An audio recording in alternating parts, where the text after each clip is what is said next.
Hello दोस्तों, आज जो मैं आपको कहानी सुनाने जा रही हूँ वो है दो दोस्तों की। तो शुरू करने से पहले मेरे चैनल को लाइक, शेयर और सब्सक्राइब कर दीजिए। तो चले शुरू करते हैं। तुम्हें पता है उल्लू भाई, ये टूनी चिड़िया और ये चिंटू तोता बहुत अच्छे दोस्त हैं। इन दोनों ने मिलकर ही इस घर को बनाया है। ये तो हम हैं कि इन घोंसलों में ही रह रहे हैं अब तक। तुम सही कह रही हो चुनचुनी चिड़िया, बाकी ये लोग बहुत अच्छे दोस्त हैं। चिड़िया सारे घर के काम संभालती थी और तोता बाहर के काम। चिड़िया जो कि कमज़ोर थी और बाहर जाने की आदी नहीं थी, तो इसलिए वो सारे घर के काम संभाल लेती थी। एक दिन इन्होंने सोचा क्यों न अपने जंगल के इलाके के दोस्तों को दावत पर बुला लिया जाए, और कल इन्होंने उन्हें बुला ही लिया। चिड़िया ने सारे घर के काम संभाले और तोते ने बाहर के काम। टोनी बहन, अब और कोई काम रहता तो नहीं है करने को? क्या मैं कर लूं? नहीं चिंटू भैया, मैंने सारे काम संभाल लिए हैं। अब बस मेहमानों के सामने दस्तरखान बिछाना है। ठीक है टोनी बहन, वो काम मैं कर लेता हूँ। फिर उन्होंने मेहमानों के सामने खाना रखा और मेहमानों ने मज़े ले लेकर खाना खाया और फिर गप्पे शप्पे मारने लगे। इतने में उल्लू बोला, वाकई टोनी के हाथ में बड़ी लज्जत है। कोई कुछ भी कर ले लेकिन टोनी जैसा खाना नहीं बना सकता। तुम सही कह रहे हो उल्लू भैया, वाकई में टूनी चिड़िया बहुत अच्छा खाना बनाती है। फिर सारे बारी बारी चिड़िया की तारीफ करने लगे। इतने में तोते को गुस्सा आता है और वो मन ही मन में बोलता है, देखो तो सब इस टोनी की ही तारीफ कर रहे हैं। जो मैं इतना काम करता हूँ कोई भी मेरी तारीफ नहीं करता।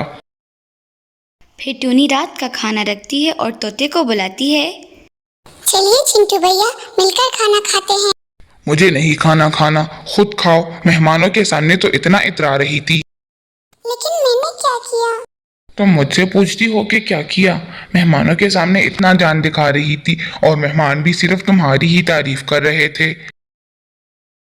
लेकिन चिंटू लेकिन कुछ नहीं, अब से हम दोनों अलग अलग काम करेंगे। तुम मेरा काम संभालोगी और मैं तुम्हारा, है कि तुम्हें भी तो पता चले मैं कितना मुश्किल काम करता हूँ। तो फिर ठीक है चिंटू भाई, आज से हम दोनों अलग अलग काम करेंगे ताकि आपको भी तो पता चले मेरा काम कितना मुश्किल है। और फिर दोनों ने गुस्से में आकर ये फैसला कर लिया और कल से एक दूसरे के काम संभाल लिए। फिर चिड़िया सुबह सवेरे खाने की तलाश में निकलती है और तोते को भी सारा घर गंदा हुआ पड़ा होता है। उसे समझ नहीं आता कि कहाँ से शुरू करे और कहाँ से नहीं। वो सोचता है कि ये सारा काम टूनी अकेले कैसे कर लेती है। टूनी भी खाने की तलाश में एक जंगल में पहुंच जाती है। वैसे खाना तो उसे बड़ी जगहों पर नज़र आया, लेकिन वो उसे नहीं ले जा सकती थी क्योंकि टूनी के हाथ पांव बहुत कमज़ोर थे। मैं क्या करूं? मेरे हाथ पांव तो बहुत कमजोर हैं। मैं तो इन चीजों को नहीं ले जा सकती। अब मैं क्या करूं?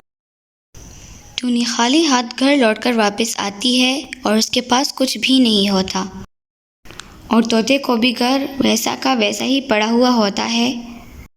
ये क्या तोता भैया, सारा घर तो वैसे का वैसा ही गंदा पड़ा हुआ है। क्या टोनी, तुम भी खाने के लिए कुछ नहीं लाई? मैं क्या करूं? मुझे समझ नहीं आ रहा काम कहाँ से शुरू करूं और कहाँ से नहीं। मैंने बहुत कोशिश की खाना उठाकर लाने को, लेकिन मेरे हाथ पांव इतने कमजोर हैं कि मैं कुछ नहीं ला पाई खाने के लिए। मैं क्या करूं? मुझे माफ़ कर दो टोनी, सारी गलती मेरी है। मुझे ऐसा नहीं कहना चाहिए था। हम अपना अपना काम ही कर सकते हैं और एक दूसरे का नहीं कर सकते। नहीं तोता भैया, आपको माफी मांगने की जरूरत नहीं है। माफी तो मुझे मांगनी चाहिए। अगर आपने कह दिया था तो मैं आपसे ही लड़ बैठी। मुझे माफ कर दीजिए। ठीक है टोनी, गलती दोनों की है। आज से हम ये वादा करते हैं कि कभी भी एक दूसरे से लड़ाई नहीं करेंगे। और फिर उन दोनों ने ये अहद कर लिया कि कभी भी एक दूसरे से नहीं लड़ेंगे।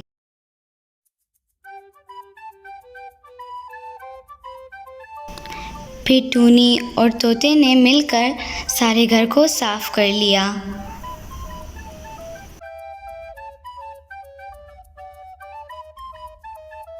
तो बच्चों, इस कहानी से हमें ये सबक मिलता है कि जिसका काम उसी को साजे।